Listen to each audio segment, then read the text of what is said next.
L'opposition peut-elle gagner la présidentielle en RDC? C'était donc la question de la semaine, après la volte-face de Vital Kamerhe et de Félix Tshisekedi.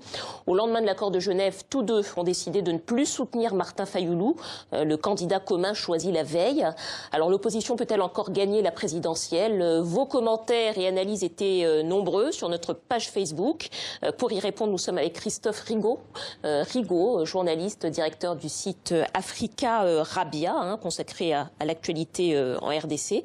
Merci d'être avec nous. Alors on va tout de suite prendre une première remarque de téléspectateurs, celle de Benoît Poix à Davos en Suisse, qui dit en ordre dispersé, l'opposition ne gagnera jamais les élections face au bulldozer de la majorité qui a tous les moyens. Christophe, est-ce qu'à votre avis les jeux sont faits ? Non, je crois que tout est encore possible parce que Martin Fayulu a obtenu le soutien de Jean-Pierre Bemba et de Moïse Katumbi dans cette candidature commune. Ce sont deux gros poids lourds et donc il peut compter sur le poids électoral de Jean-Pierre Bemba à l'ouest, et notamment en Équateur, et puis il peut aussi compter sur les moyens financiers et aussi le poids électoral de Moïse Katumbi au Katanga. Donc rien n'est complètement joué. Après, il faudra savoir ce qui se passe avec les deux autres recalés de l'accord de Genève, Félix Tshisekedi et puis Vital Kamerhe. Est-ce qu'ils vont y aller chacun de leur côté ou est-ce qu'ils vont s'unir, former un ticket ?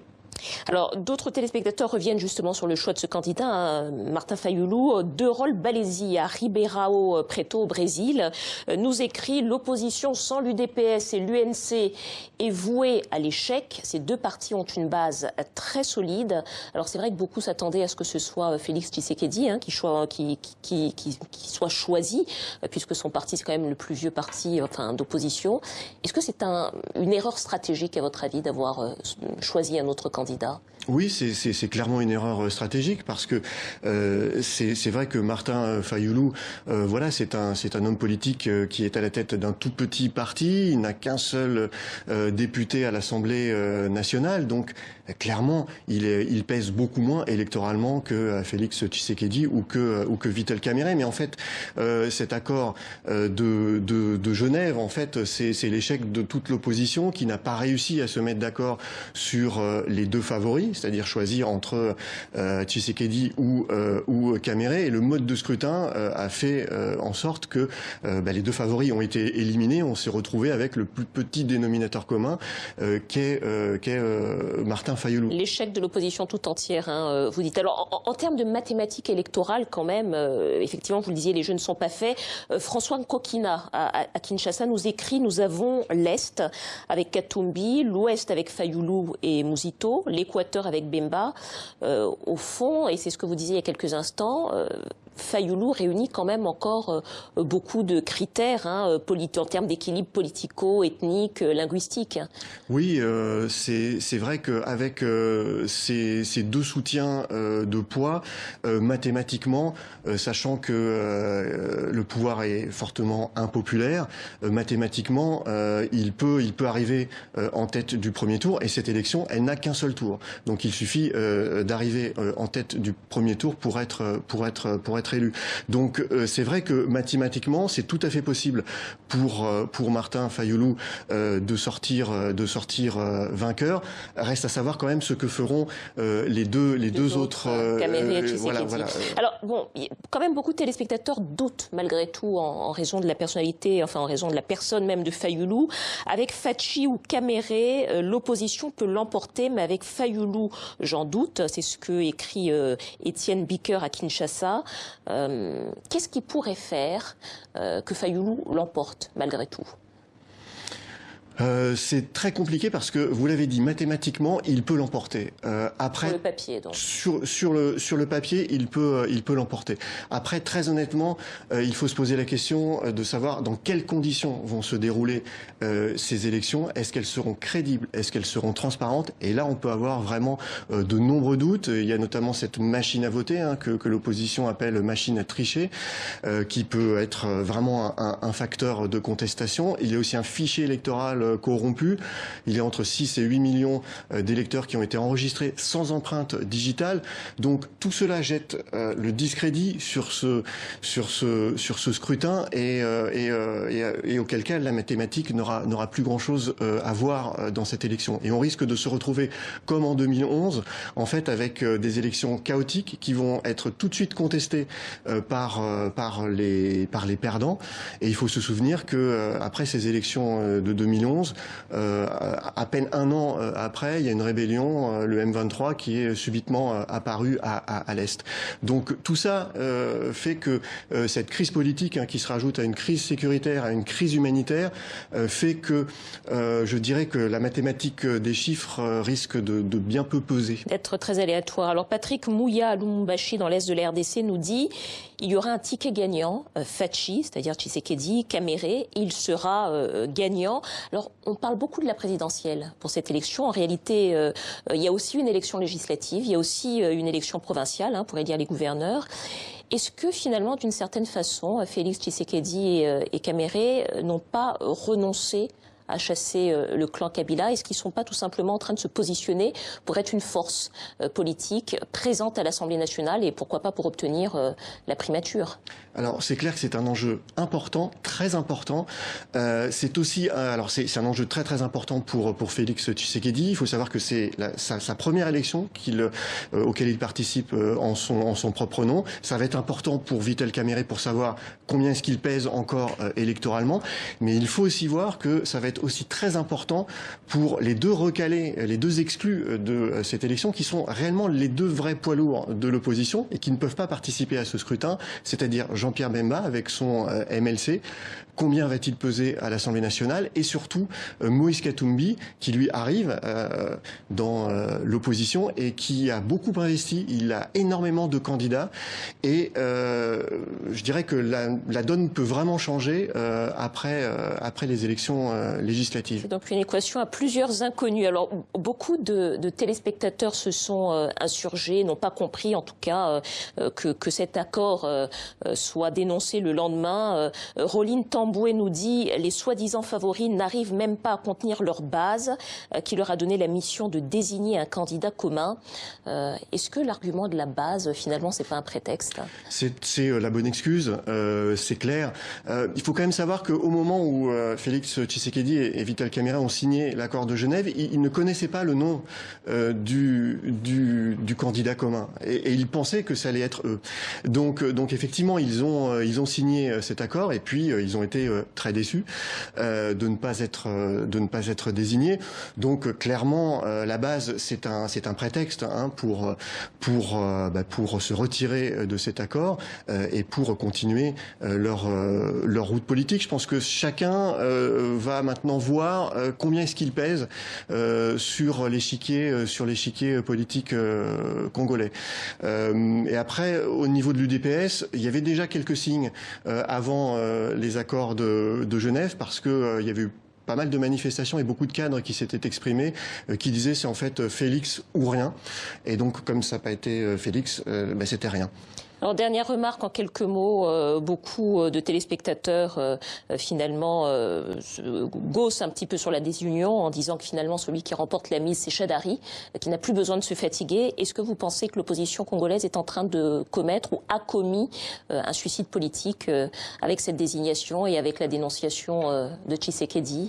Oui, c'est clair que c'est une erreur politique et le pouvoir qui a mis un candidat qui est aussi très peu connu, qui ne pèse pas non plus électoralement, un petit peu comme Fayoulou en fait. Chadari, c'est un petit peu le pendant de Fayoulou du côté de la majorité présidentielle, mais c'est vrai que en ayant plusieurs candidats de l'opposition face à lui, le dauphin de Joseph Kabila a la route libre. Merci beaucoup Christophe Rigaud, directeur du site Africa Rabia, journaliste. Merci à vous. Notre candidat, c'est Apache.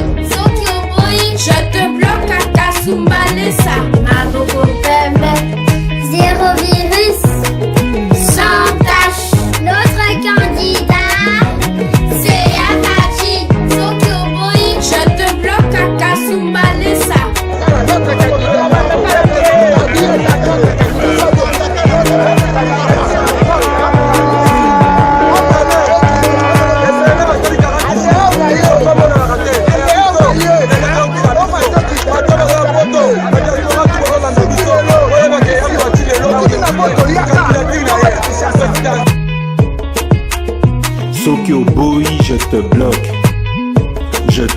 bloque à Kasumbalesa. Soki Oboyi, je te bloque. Je te bloque à Kasumbalesa. Soki Oboyi, je te bloque. Je te bloque à Kasumbalesa. Soki Oboyi, je te bloque. Je te bloque à Kasumbalesa.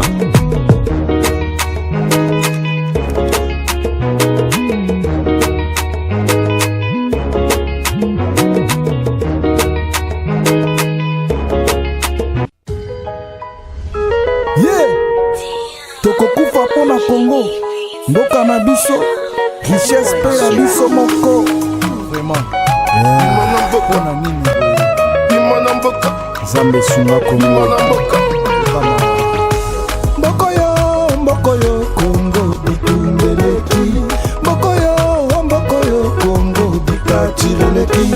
Mboko yo Congo banzaleleki. Biso bapeple toleli. Komona malinga ya bandeko na biso bakoa inutilement tobaye. Komona bamama na biso bazoviole bango kuna na este. Ça fait pitié. Violer, tricher, duper, permis, shipper, arrête de shipper. Nos diamants, le combat, oui, l'or, arrête de shipper. Président, t'as vendu nos richesses aux Chinois. Président, t'as laissé mon peuple aux Arabes. Pas dépité boyaki to vote bino. Toyoki ba promesse, toyoki ba projet. Tango okomi na pouvoir, osundoli peuple. Okanisi nanu poshi na yo etonda. Okanisi nanu famille na yo evive. Okanisi nanu mwasi na yo, bana na yo badonda.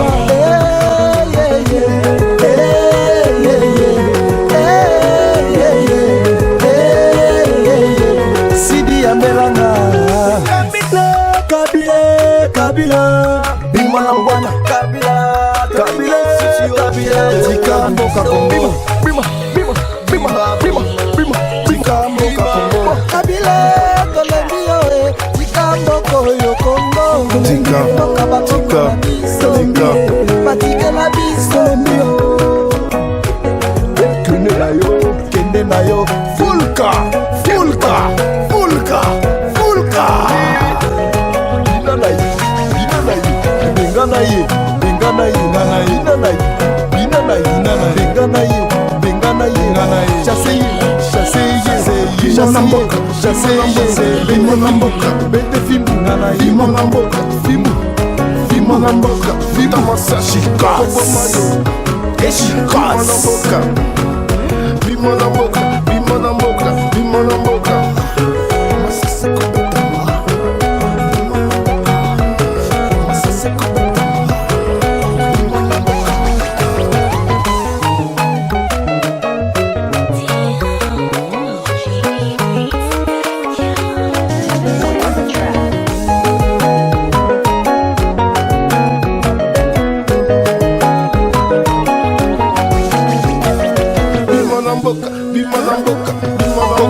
na place akokite la présidence akokite kokamba mboka akokite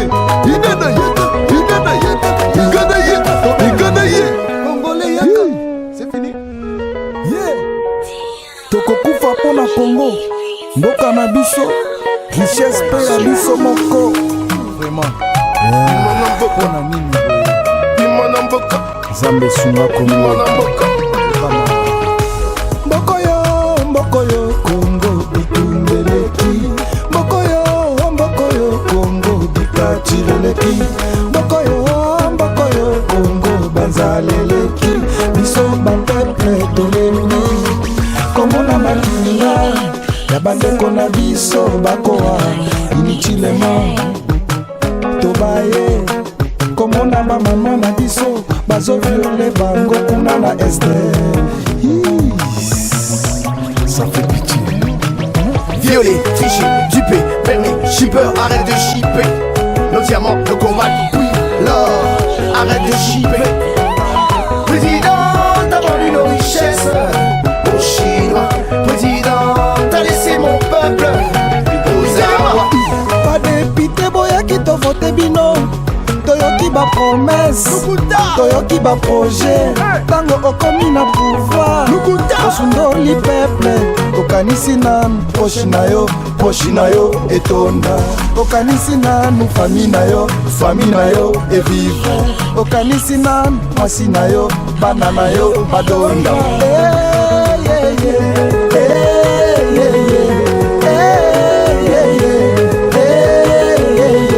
Sidi Ambelanga Kabila Bimana Mbwana Kabila Tika Mboka Kongo Tika Mboka Kongo Kabila Kolembio Tika Mboko yo Kongo Tika Patike na bis Kolembio Kende na yo Fulka Fimbo